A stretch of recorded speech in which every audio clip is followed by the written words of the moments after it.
दोस्तों नमस्कार। आज की कहानी है अपनी बहन इज्जत दूसरे की बहन तमाशा। तो आशा करता हूँ आप सभी कुशल मंगल होंगे। तो आज की कहानी शुरू करने से पहले जो भी चैनल पर पहली बार आए हैं चैनल को सब्सक्राइब करें और घंटी का बटन दबाकर ऑल का आइकन जरूर प्रेस करें ताकि हमारी आने वाली सभी कहानियाँ आप तक सबसे पहले पहुँचें। तो चलिए शुरू करते हैं आज की एक नई कहानी। शीतल को सरकारी नौकरी पाने की बहुत जल्दी थी। वह बीए फाइनल ईयर में थी और साथ ही कम्पिटिटिव एग्ज़ाम की तैयारी भी कर रही थी। शीतल एक मेधावी छात्रा थी, पढ़ाई में हमेशा अव्वल रहती। उसे अपनी मेहनत और किस्मत पर पूरा भरोसा था। शीतल बैंकिंग क्षेत्र में नौकरी पाने के लिए दिन रात पढ़ाई कर रही थी। इतनी कड़ी मेहनत करने के पीछे जीवन में कामयाब होने की लालसा के साथ साथ एक दूसरा कारण भी था। शीतल के पिता पिछले कई वर्षों से अक्षय रोग से ग्रस्त चारपाई पर जीवन बिता रहे थे। घर के हालात बहुत खराब थे। शीतल की मां आस पड़ोस के घरों में झाड़ू पोछा करके घर की रोजी रोटी चला रही थी। शीतल का एक छोटा भाई भी था, दिनेश। वह शीतल से छोटा था और 8वीं कक्षा में पढ़ रहा था। इसलिए शीतल जल्दी से जल्दी नौकरी हासिल करके अपनी मां का सहारा बनना चाहती थी। वह अपने पिता का एक अच्छे हॉस्पिटल में इलाज भी करवाना चाहती थी।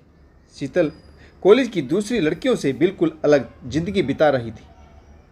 जब कॉलेज की लड़कियां घंटों कैंटीन में लड़कों के साथ गप्पे मारती रहती थी, उस समय भी शीतल कॉलेज की लाइब्रेरी में बैठकर पढ़ती थी। घर में न्यूज़पेपर नहीं आता था, परंतु कम्पिटिटिव एग्ज़ाम के लिए करंट अफेयर का अच्छा होना बहुत ज़रूरी था। इसलिए शीतल अपने लेक्चर ख़त्म होने के बाद भी कॉलेज की लाइब्रेरी में बैठकर मैगजीन और कई तरह के न्यूज़पेपर पढ़कर अपना करंट अफेयर बहुत बेहतर बनाना चाहती थी।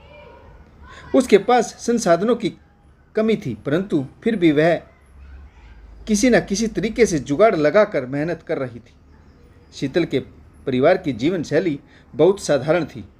उनके घर में कोई भी रिश्तेदार नहीं आता था, क्योंकि जब हालात बुरे होते हैं तो सब अपने भी साथ छोड़ जाते हैं। जब से शीतल के पिताजी ने चारपाई पकड़ी, रिश्तेदारों ने भी नाता तोड़ दिया। आस पड़ोस से भी शीतल के परिवार का कोई विशेष वास्ता नहीं था। शीतल की मां कमर तोड़ मेहनत करती और उसके दोनों बच्चे अपनी पढ़ाई में बेहतर प्रदर्शन करने की पूरी कोशिश कर रहे थे। शीतल का बीमार पिता चारपाई पर लेटा अपने बच्चों और पत्नी को इस तरह से मेहनत करते हुए देख रोता रहता और कई बार रोते हुए कहता, मैं अपने परिवार के लिए कुछ नहीं कर सका। भगवान ने मुझे इतनी समझदार पत्नी और मेहनती बच्चे दिए और मुझे यह गंभीर बीमारी दे दी। मेरे बच्चों, मुझे माफ़ कर देना। मैं तुम दोनों को अच्छा भविष्य देना चाहता था। अपने पिता को ऐसे रोता हुआ देख शीतल अपने पिता को समझाती, पिताजी आप चिंता मत करिए, बस यह साल निकल जाए। जैसे ही मेरी ग्रेजुएशन पूरी होगी मैं नौकरी के लिए अप्लाई कर दूंगी। मैंने जी तोड़ मेहनत की है, आप देखना मैं कम्पिटिटिव एग्ज़ाम में भी टॉप करूंगी, फिर सब कुछ ठीक हो जाएगा। मैं भाई को अच्छे स्कूल में पढ़ाऊंगी और आपका इलाज भी बहुत बड़े हॉस्पिटल में करवाऊंगी, फिर आप भी ठीक हो जाओगे। शीतल का परिवार जैसे तैसे मेहनत करके अपने बुरे वक्त से उबरने की पुरजोर कोशिश कर रहा था। शीतल अपनी एक सहेली वंदना के साथ पैदल ही कॉलेज जाती थी। घर से कॉलेज 1.5 किलोमीटर की दूरी पर था। रास्ते में चौराहे के पास पान वाली दुकान पर बहुत सारे आवारा लड़के खड़े रहते थे, जो कॉलेज में आने जाने वाली सभी लड़कियों पर भद्दी टिप्पणी किया करते थे। कुछ लड़कियां सर झुकाकर निकल जाती तो कुछ उन्हें जवाब देने की भी कोशिश करती, परंतु ऐसे आवारा बिगड़े लड़कों पर लड़कियों की गालियों का भी कोई असर नहीं होता। आवारा लड़कों की गैंग में अब एक और लड़का जुड़ गया था, जिसका नाम था नरेश। नरेश मोहल्ले में नया आया था। उसके परिवार में उसके माता पिता और 2 बहनें भी थी। वह अपने परिवार में इकलौता लड़का था। माँ बाप के प्यार ने उसे बिगाड़ रखा था। नरेश के गैंग में शामिल होने के बाद आवारा लड़कों की हरकतें हद से ज़्यादा बढ़ने लगी। पहले यह लड़के सिर्फ जुबान से लड़कियों के प्रति भद्दी टिप्पणियाँ किया करते थे, परंतु धीरे धीरे इन्होंने लड़कियों के दुपट्टे उनके गले से खींचकर हवा में उड़ाना शुरू कर दिया। फिल्मी स्टाइल का यह बहुत बुरा असर आजकल की युवा पीढ़ी पर दिखाई दे रहा था। कॉलेज में आने वाली लड़कियों के माँ बाप लड़कों की इस गैंग से काफ़ी परेशान थे, इसलिए प्रशासन से इसकी शिकायत की गई और जल्दी ही प्रशासन द्वारा कॉलेज से कुछ दूरी पर एक छोटी सी पुलिस चौकी स्थापित कर दी गई, जहां पर एक दो पुलिस वाला खड़ा रहता था।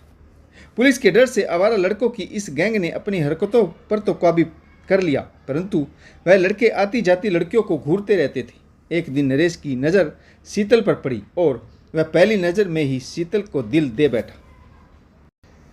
नरेश शीतल को परेशान तो नहीं करता, परंतु अपनी बाइक से उसका पीछा करते करते रोज उसके घर तक पहुंचता और फिर वापस मुड़ जाता। शीतल और उसकी सहेली वंदना को नरेश की यह हरकत खटकने लगी। एक दिन शीतल ने नरेश को आड़े हाथों लेते हुए पूछा, तुम हमारा पीछा क्यों करते हो? तुम्हारे घर में माँ बहन नहीं है क्या, जो दूसरों की बहन बेटियों को परेशान कर रहे हो? नरेश के साथ उसका एक दोस्त भी था।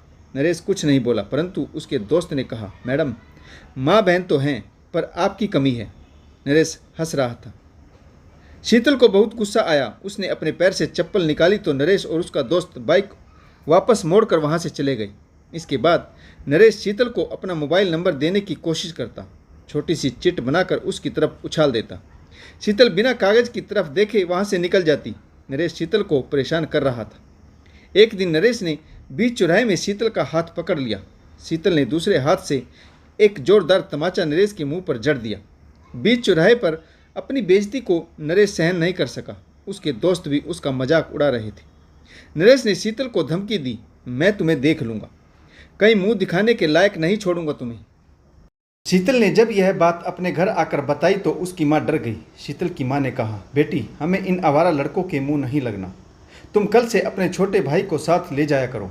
अगले दिन से शीतल का छोटा भाई उसके साथ जाने लगा, परंतु इसके बावजूद भी नरेश और उसके दोस्तों ने शीतल को परेशान करना बंद नहीं किया। एक दिन शीतल ने अपनी माँ से कहा, माँ तुम ऐसे ही परेशान होती रहती हो, आखिर हम उन लड़कों से कब तक डरते रहेंगे, और भाई भी कब तक स्कूल से छुट्टियां लेगा? उसे भी अपनी पढ़ाई पूरी करनी है, कब तक मेरा पहरेदार बनकर घूमेगा? आप मुझे एक साइकिल दिला दो, मैं साइकिल से कॉलेज चली जाया करूँगी। शीतल की माँ ने बड़ी मुश्किल से घर खर्च से बचाकर कुछ पैसे जमा किए थे। उन्हीं पैसों से शीतल को एक साइकिल दिला दी गई। अब शीतल साइकिल से कॉलेज जाने लगी। चौराहे पर जहाँ आवारा लड़के खड़े होते थे, वहाँ से शीतल अपनी साइकिल चलाती हुई तेजी से निकल जाती।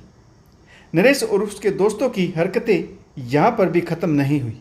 उन्होंने रोड पर भारी पत्थर और नुकीली कीलें डाल दी, जिससे शीतल की साइकिल में पंचर हो गया और भी बहुत सी लड़कियों की साइकिल भी पंचर हो गई। शीतल पैदल ही साइकिल खींचते हुए घर तक पहुंची। शीतल की माँ घबरा गई। उसने कहा, बेटी तुम पढ़ाई छोड़ दो, हम गरीबों की इज्जत ही हमारा सबसे बड़ा धन है। शीतल ने कहा, नहीं माँ, मैंने अपनी मंजिल को पाने के लिए बहुत मेहनत की है। मंजिल के इतने करीब आकर मैं रास्ता नहीं बदलूंगी। मुझे जल्दी से जल्दी पढ़ाई पूरी करके एक अच्छी नौकरी हासिल करनी है। मेरे फाइनल ईयर के एग्ज़ाम में सिर्फ 3 महीने ही बचे हैं। शीतल की माँ ने कहा, बेटी मैं तुम्हारे आगे हाथ जोड़ती हूँ, ऐसी बेवकूफ़ी मत कर। इन आवारा लड़कों का कोई भरोसा नहीं, और तुझे तो उस नरेश ने धमकी भी दी है। जब तक तू घर नहीं पहुँचती तब तक मेरा दिल घबराता रहता है। बेटी तू अपनी सरकारी नौकरी पाने की जिद छोड़ दे, घर खर्च तो ऐसे ही चलता रहेगा।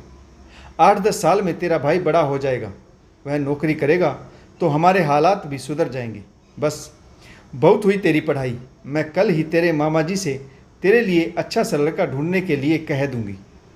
समय रहते बेटी की शादी करना ही उचित है। हमसे जैसा बन पड़ेगा दान दहेज भी दे देंगे। तू इज्जत से अपने घर जा, हम अपना जीवन जैसे तैसे गुजार लेंगे। शीतल रोने लगी। वह अपनी पढ़ाई पूरी करके अपने पैरों पर खड़ा होना चाहती थी, अपनी माँ का सहारा बनना चाहती थी। बेटी को रोता देख शीतल के पिता ने कहा, शीतल बेटा तुम रो मत, मैं कल ही उस लड़के से बात करके उसे समझाने की कोशिश करूँगा। अभी कुछ दिनों के लिए तुम कॉलेज जाना बंद कर दो। तुम्हारी माँ मेरी बीमारी की वजह से वैसे ही बहुत परेशान रहती। 2-3 दिन बीतने के बाद शीतल के पिता, जिससे ढंग से चला भी नहीं जाता था, एक बैसाखी का सहारा लेकर अपने बेटे के साथ चौराहे पर पहुँचे, जहाँ पर उन बिगड़ेल आवारा लड़कों की गैंग हमेशा ही खड़ी रहकर आती जाती लड़कियों पर भद्दी टिप्पणियां किया करती थी। शीतल के पिता ने लड़कों के पास जाकर कहा, अरे बेटा, क्या बिगाड़ा है हमने तुम्हारा? क्यों मेरी बेटी के पीछे पड़े हो? तुम्हारी वजह से उसका कॉलेज भी छूट गया। नरेश ने अपनी घटिया परवरिश का परिचय देते हुए कहा, अंकल जी, आंखें हैं ना, सुंदर चीज़ों को देखे बिना कहाँ मानती है। और वह भी बेशर्मों की तरह हंसने लगा। शीतल का बुजुर्ग बीमार पिता अपना सा मुंह लेकर घर लौट आया।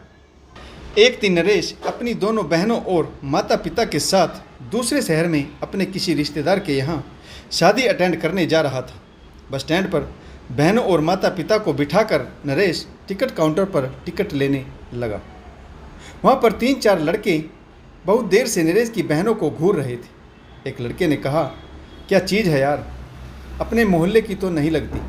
नरेश भी वहीं पास ही टिकट काउंटर पर टिकट ले रहा था। उसने उन लड़कों की जब यह बात सुनी तो गुस्से से उसका खून खोल उठा और उन लड़कों के पास जाकर बोला, शर्म नहीं आती? किसी की बहन बेटी को इस तरह घूर रहे हो और भद्दी टिप्पणियां कर रहे हो।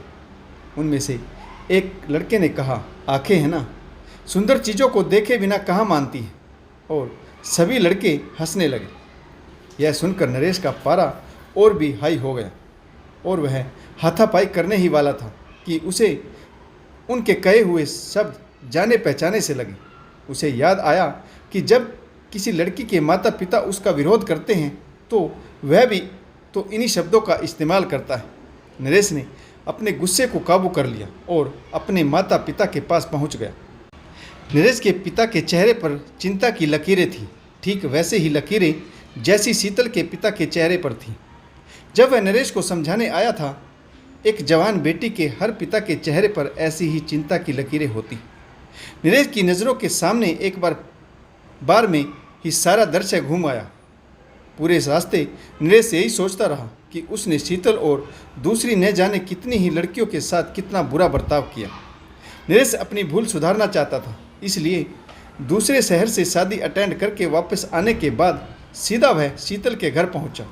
शीतल के पिता के पैर छूकर माफ़ी मांगी और कहा, अंकल जी, मुझे माफ़ कर दीजिए। कल से मेरी बहन शीतल अपने कॉलेज जाएगी और अगर कल से आपने उसे कॉलेज नहीं भेजा तो मैं समझूंगा कि आपने मुझे माफ़ नहीं किया। शीतल के पिता ने नरेश को आशीर्वाद देते हुए कहा, अच्छी बात है, तुम्हें अपनी गलती का पछतावा तो हुआ। अब हमें तुमसे कोई शिकायत नहीं है। इस एक हादसे ने नरेश की ज़िंदगी बदल दी। इसके बाद उसने अपने जीवन में किसी भी बहन बेटी या स्त्री का अपमान नहीं किया। नरेश ने अपने दोस्तों को भी समझाकर उन्हें अच्छे रास्ते पर लाने की पूरी कोशिश की। तो दोस्तों, आशा करता हूँ आपको यह कहानी ज़रूर पसंद आई होगी। अगर आपको हमारी कहानियाँ अच्छी लगे तो लाइक, शेयर और कमेंट्स करना ना भूलें। कहानी पढ़ने के लिए आप सभी का बहुत बहुत धन्यवाद। जय हिंद, वंदे मातरम, भारत माता की जय। जय जवान और जय किसान।